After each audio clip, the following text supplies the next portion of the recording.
My dearest friends, welcome to my channel. I'm Kaya Mari from Heart to Heart, and I'm back with my reading for the full moon in Aries, taking place on October 20th or maybe 21st, depending on your time zone. The energies of this moon will unfold in the next 2 weeks until the new moon in Scorpio on November 4th. I have painted and channeled and to put together the informations I got. The energies of this full moon are about finding balance between enthusiasm and patience, the focus lifting, and being the unique magic being that you are. What else is happening? Jupiter stationed direct on October 17th, and Jupiter is expanding everything he touches and brings good luck. Mercury finally stations direct on October 18th, and this planet is all about expressing ourselves, socializing, and changing the picture we project. I'm happy. I found these retrogrades really, really heavy, and I've got the feeling my brain is still foggy. I do not function well. This is something I can say. I have the feeling I do not function well. I will talk about this a bit after the reading. So I would like to announce that Antoinette Thompson, intuitive healer and writer, and me do together 2 events in November.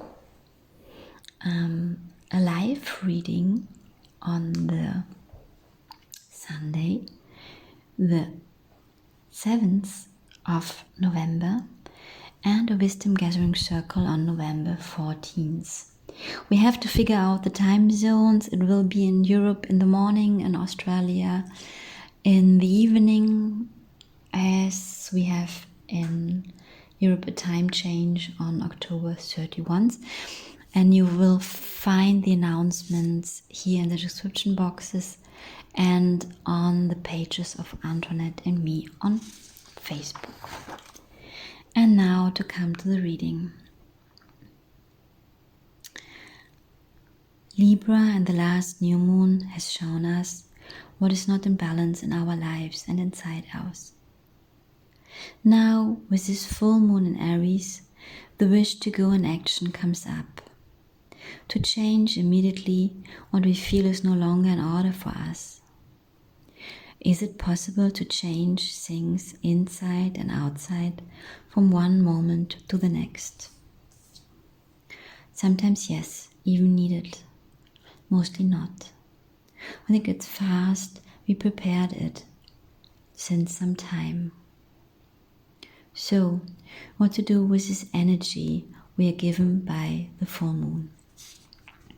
The enthusiasm for change is also the impatience. Impatience is in its essence not trusting that what we wish for will materialize. Aries has to learn to find a balance between enthusiasm and a healthy dose of patience. And that's what we are asked for at the moment. It is not about running against walls, no matter what, out of our wish to change, whatever. We get support by Libra. We are still in Libra season and her ruler Venus. All energies are supported at the moment.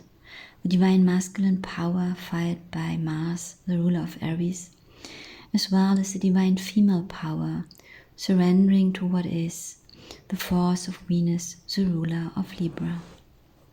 So, it's up to us how we handle these energies. With Jupiter and Mercury stationed in direct now, it might feel like a heavy fog is lifting, like a liberation.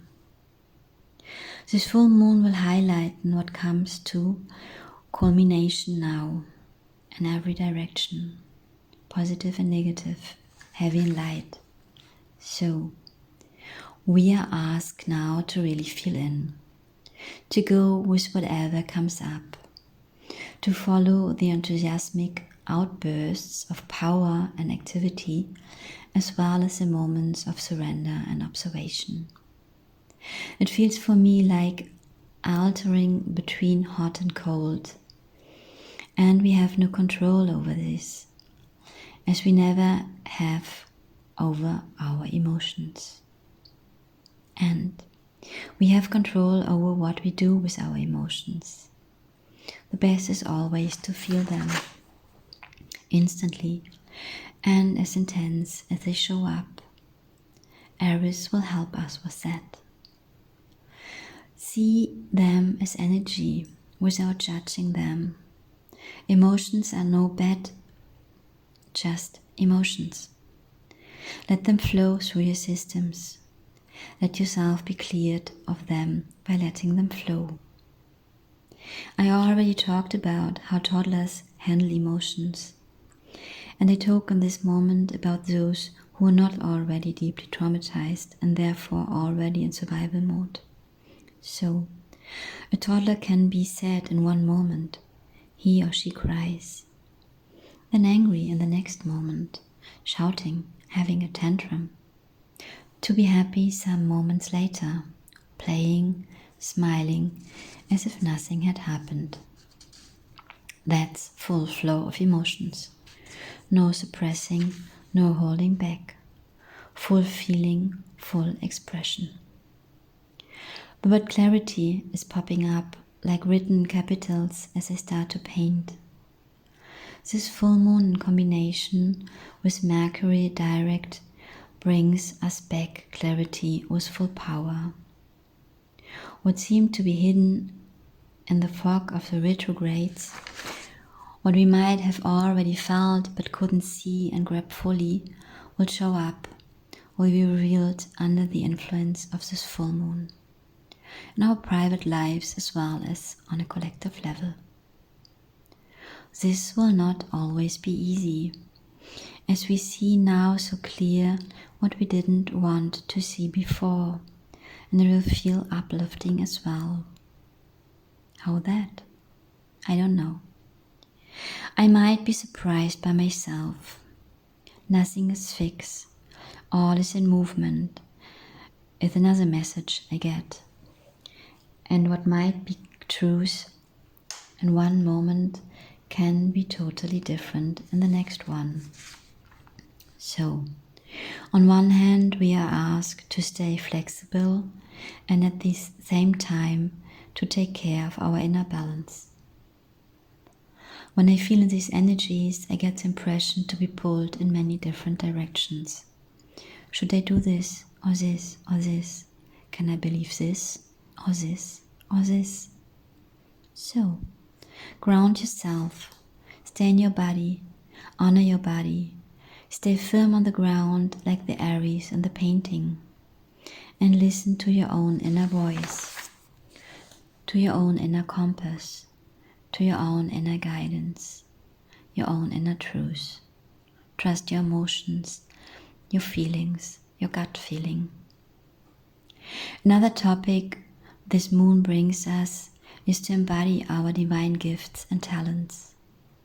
Look at the painting. It became once more so different than I imagined. The Aries, so firm in his body, radiating his love and wisdom and beautiful energy in all the different colors and facets out of his heart. His energy is supported by Mars, Venus, Mercury and Jupiter, who are all around him. This Aries knows about his power and how to use it. He knows that he is supported. He knows about his gifts and his divinity. He knows that he is an universal and multidimensional being and also an earthly creature. He knows, humble and strong. This painting is surprising me once more. I haven't expected that it will look like how it looks. Like now. It feels as if it would like to tell us, look, beautiful child of man, and feel. You are made of stardust, of energy, of emotions, of miracles, of love. And all this in your own unique human body. Which gifts have you brought here? Which ones do you know already? And which ones do you still have to rediscover? You're so much more as you think you are. In all this chaos, all what's going on at the moment in our personal lives as also in the world, take from time to time some moments for yourself. Have a look if you can find stillness and if you can relax your nervous system. If you find a moment of quietness just for you. And then listen. Listen how you breathe. Listen to the wind. Listen to the birds. Feel your own heart beating. Feel your laugh. Feel all what you are. Your unique magic. Your being you.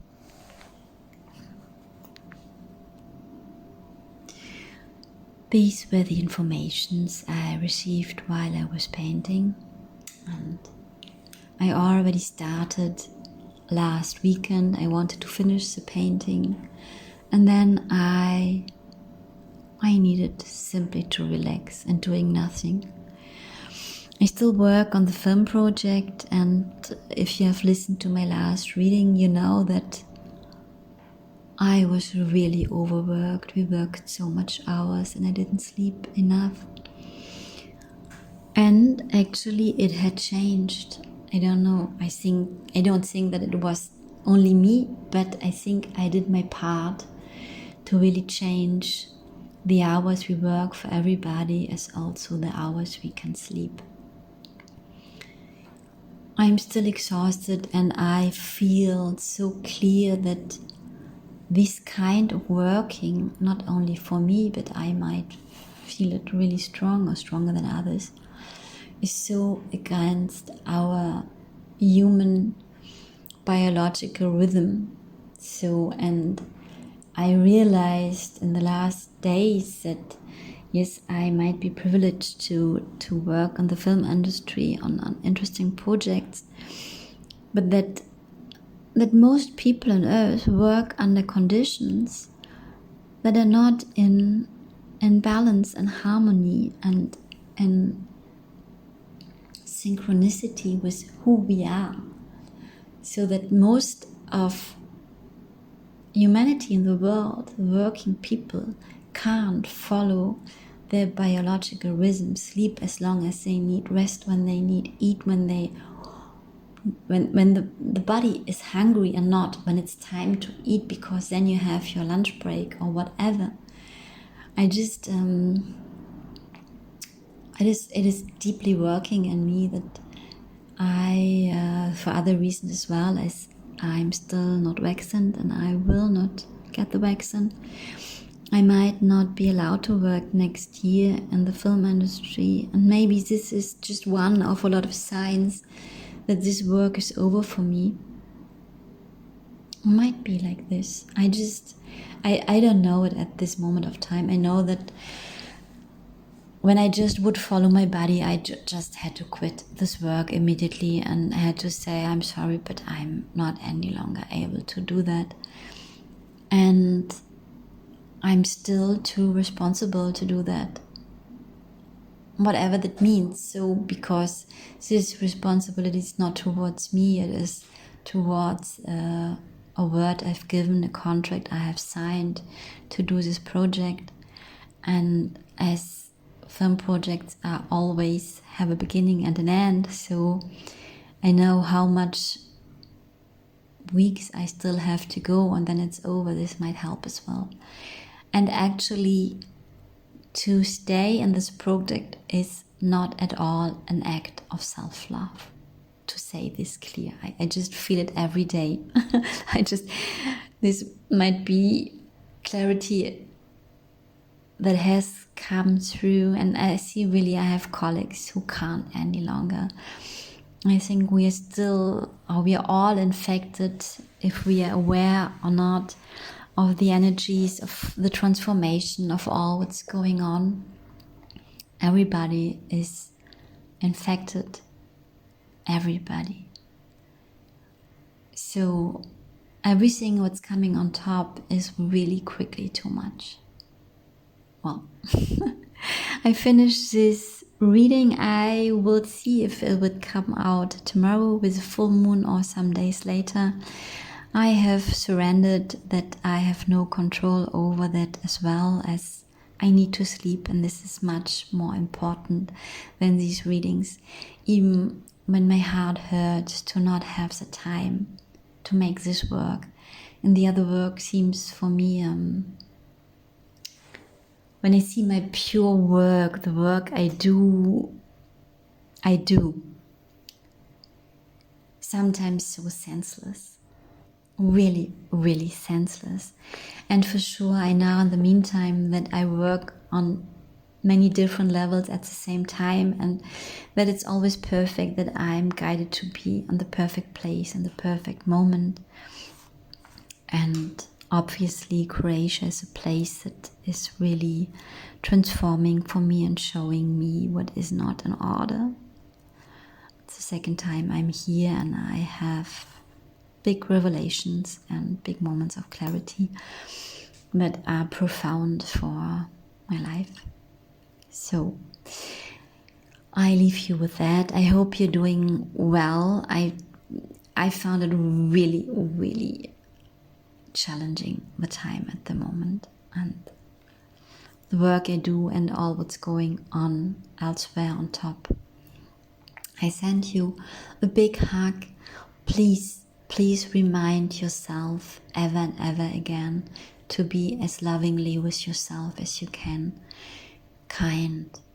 No matter what you are doing, where you are in, what you are challenged with, or even when you're happy, then radiate your love and your compassion for others. I send you a big hug, and we will meet again when we meet again. Kaya.